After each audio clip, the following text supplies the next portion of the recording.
그러면 이 믿음을 통해서 우리가 받게 된 것은 성령의 약속인데 왜 이 성령의 약속이 중요하냐? 성경은 이런 성령의 약속이라고 이렇게 우리의 믿음으로 말미암아 하나님의 자녀가 되었을 때 믿음으로 말미암아 성령의 약속을 받게 하려 함이라고 14절에 이렇게 말씀하거든요. 근데 이 성령의 약속은 성령이 직접 약속하신 것이 아닙니다. 성령이 직접 말씀하셔서 내가 너에게 이렇게 약속하마 하고 먼저 얘기한 것이 없습니다. 그러면 이 성령의 약속이라는 건 무엇이냐? 바로 예수님이 성령에 관계되어 약속하신 것이죠. 또한 예수님뿐만 아니라 하나님 아버지께서도 요엘을 통해서 성령에 대해서 예언함으로 약속하신 것이 있잖아요. 말세에 내 영을 모든 육체에 부어주리니라고 이렇게 요엘서에 말씀하지 않습니까? 이렇게 그것을 베드로는 그 말씀을 인용해서 그대로 성령 받은 이후에 설교할 때 베드로는 그 말씀을 생각하며 그 말씀을 바탕으로 이건 약속이 이루어진 것이다 라고 이렇게 설교하고 있습니다. 그리고 이런 약속은 이제 요엘로 끝나는 것이 아니라 얼마든지 믿는 모든 사람에게 다 약속하신 것이다 라고 이렇게 사도행전 2장 39절에는 얘기합니다. 먼 데 있는 사람까지 주를 부를 모든 사람에게 약속하신 것이라고 이것은 얘기합니다. 처음에 요엘로 말씀하신 그것이었지만 예언을 통해서 약속하신 것이지만 이제 이것은 예수님을 통해서 우리에게 더 확실하게 그 번외주의라는 약속이 이루어진 것이고 이런 약속들은 마침내 정말 모든 사람에게 우리에게 약속하신 것이다 라고 이렇게 강조하고 있습니다. 베드로는. 우리는 여기서 우리가 생각해 볼 때 이 성령의 약속이라고 갈라디아서는 이렇게 표현했지만 성령이 직접 입으로 말씀해서 약속한 적은 없습니다. 왜? 성령이 예수를 초월하여 먼저 나올 수도 없고 임할 수도 없기 때문입니다. 바로 성령이 이렇게 직접 약속하신 것은 하나도 없습니다.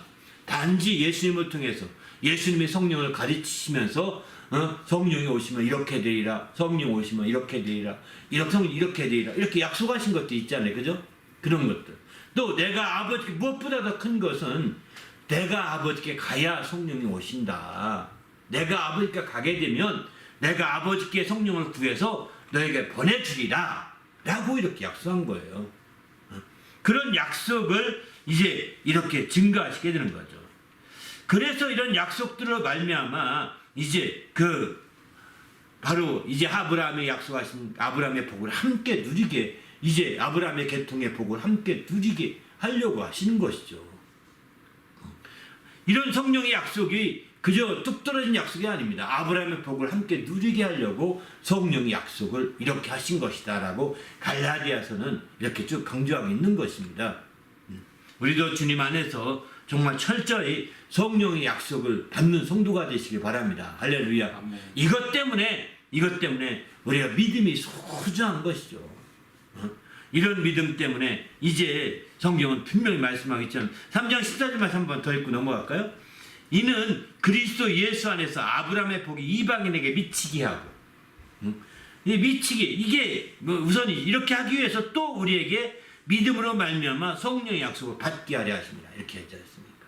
그러니까 성령의 약속은 우리가 중요하지만 성령의 약속을 통해서 아브라함의 복이 우리에게 미치게 하려고 하는 겁니다. 성령의 약속을 우리가 잊지 않게 되면 아브라함의 복이 우리에게 그대로 영향을 주지 못하는 거죠. 아브라함의 복이 우리에게 그대로 복으로 다가오지 못하게 되는 겁니다. 성령의 약속을 통해서 이제 드디어 이게 이렇게까지 연결되는구나 우리가 알 수가 있는 거죠. 우리도 주님 안에서 이제 철저히 성령의 약속을 통해서 이렇게 구체화되길 바랍니다. 성령의 약속이라고 이 갈라디아서는 이렇게 표현했는데 성경에 보게 되면 성령과 약속과 관계된 말씀이 세 가지 특별한 말씀이 있습니다. 첫째는 이제 요한복음 16장 7절에 예수님 이런 말씀하죠. 예수께서 아버지께로 가면 내가 성령을 보내리라고 약속하시지 않습니까? 성령을 보내리라. 아버지께 가면 내가 성령을 받아서 보내리라. 이렇게 성령을 여기는 받는다 표현 안 나오고 성령을 구해서 보내겠다. 이렇게 표현합니다. 구해서 보낸다. 그게 약속인 거죠. 성령을 보낸다는 것은 예수님이 약속하신 것입니다. 예수님이 이런 약속이 분명한 거죠. 그래서 이런 약속 때문에 요한복음 20장 22절 보게 되면 성령을 받으라. 성령을 받아야 된다라고, 받을 준비하라고 이렇게 먼저 강조하고 있습니다. 두 번째, 예수께 여기 사도행전 1장 4절에 보게 되면 이런 말씀을, 예수님을 떠나지 말고 내게서 들은 바 아버지께서 약속하신 것을 기다리라, 이렇게 말해줘요. 약속과 관계된 말씀, 이 말씀 빼놓을 수 없습니다. 내게서 들은 바 아버지께서 약속하신, 이거 아버지가 주체가 된 약속입니다. 아버지께서 약속하신 것을 기다리라, 이렇게 얘기합니다. 위에는 성령을 보내리라는 것은 예수님이 직접 약속하신 것이죠. 내가 보내리라. 반면에 여기서는 아버지께서 약속하신 성령을 기다리라, 이렇게 얘기합니다. 아버지께서 그럼 언제 약속하셨느냐? 요에서 2장 28절 보게 되면 바로 이제 베드로가 인용한 말씀이기도 합니다. 그 후에 내가 내 영을 만민에게 부어주리니 자녀들이 장래일을 말할 것이며 너희 늙은이는 꿈을 꾸며 너희 젊은이는 이상을 볼 것이며, 이렇게 표현하죠. 이렇게 분명하게 이것을 이제 사도행전 2장의 17절 이하에서 이제 베드로는 말하기를 말세에 내 영을 모든 육체에 부어주리니 라고 이렇게 표현하고 있다는 겁니다. 근데 이 말씀이 요에서 2장 28절을 사도행전 2장 27절에서 그대로 인용하는 표현이에요. 우리가 번역상 조금 차이가 있는 것 뿐이지. 근데 우리가 원문이 요에서니까 원문대로 보는 것도 의미가 있는 거죠. 내 영을 여기 내 영, 하나님께서 구약에서 하나님께서 내 영을 모든 만민에게 부어준다, 내 영을 모든 육체에 부어준다, 이렇게 표현하고 있거든요. 보십시오. 그러니까 이건 그분이 약속하신 겁니다. 아버지께서 약속하신 겁니다. 예수님이 이렇게 약속하신, 예수님은 이런 말씀이 있었기 때문에 이제 이렇게 앞서서 성령을 내가 보내리라고 얘기하는 거죠. 여기는 보낸다기보다는 부어주리라, 이렇게 표현하거든요. 만민에게 부어주리라. 물론 비슷한 얘기긴 하지만 조금 어감이 다른 거죠. 우리는 주님 안에서 이 아버지, 또 한 가지는 뭐냐면 예수가 약속하신 성령을 아버지께 받아 부어주셨다. 사도행전 2장 33절에 보면 이런 말씀을 합니다. 하나님이 오른손으로 예수를 높이심에 그가 약속하신 성령을 아버지께 받아서 너희가 보고 들은 이것을 부어주셨다. 사도행전 2장 33절입니다. 사도행전 2장 33절. 보십시오. 여기는 그가, 예수님을 가리켜 말합니다. 그가 약속하신 성령을 아버지께 받아서, 그러니까 내가 성령을 보내주겠다 약속하신 성령인 거죠.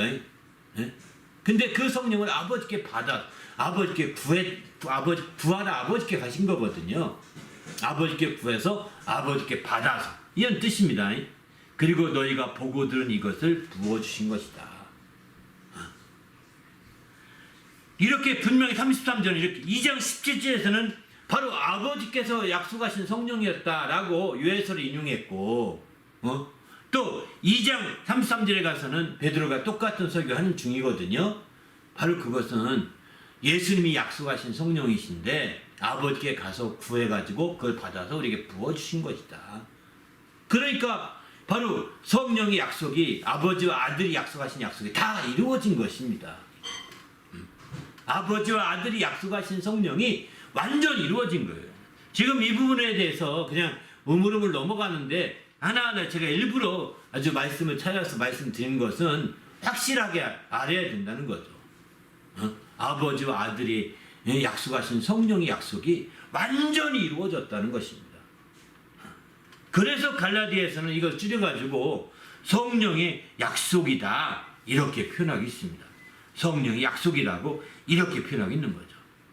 우리도 이제 주님 앞에서 이런 성령의 약속을 확실하게 받는 성도가 되시길 바랍니다. 이걸 받아야 아브라함의 복이 그대로 우리에게 끼치게 되는 겁니다. 성령의 약속, 믿음으로 성령의 약속을 받아야 바로 이게 고스란히 우리에게 이제 그 약속의 역사가 이루어지게 되는 거죠. 그러나 이것이 안 되면 약속의 역사들이 이루어지지 않는 거죠. 우리도 이제 주님 안에서 이런 성령의 약속이 놀라운 주의 은혜로서 이렇게 임하는 역사 나타나시기를 예수님의 이름으로 축원합니다. 할렐루야. 아멘. 그래서 성경에서 보게 되면 이런 표현들을 사도 바울은 약간 다르게 이런 표현도 씁니다. 사도 바울은 표현을 쓸 때 좀 에베소서에서 보게 되면은 이제 1장 13절에 바로 약속의 성령으로 인치셨다 이런 표현 쓰거든요. 성령의 약속이라는 반대로 약속의 성령으로 인치셨다 이렇게 표현도 쓰시고요. 또 사도행전 2장 30절 아까 말씀한 대로 그가 약속하신 성령이다 이렇게 표현도 하시죠. 예수님이 정말 예수님의 약속이요 아버지 약속과 함께 연결된 부분임을 이런 말씀들을 통해서도 좀 우리가 생각해 볼 수 있는 대표적인 말씀인 것 같습니다. 아무튼 우리가 이런 말씀을 통해서 우리가 새롭게 되어야 되는데요. 우리가 주님 앞에서 정말 분명한 성령의 약속을 받는 성도가 되시길 바랍니다.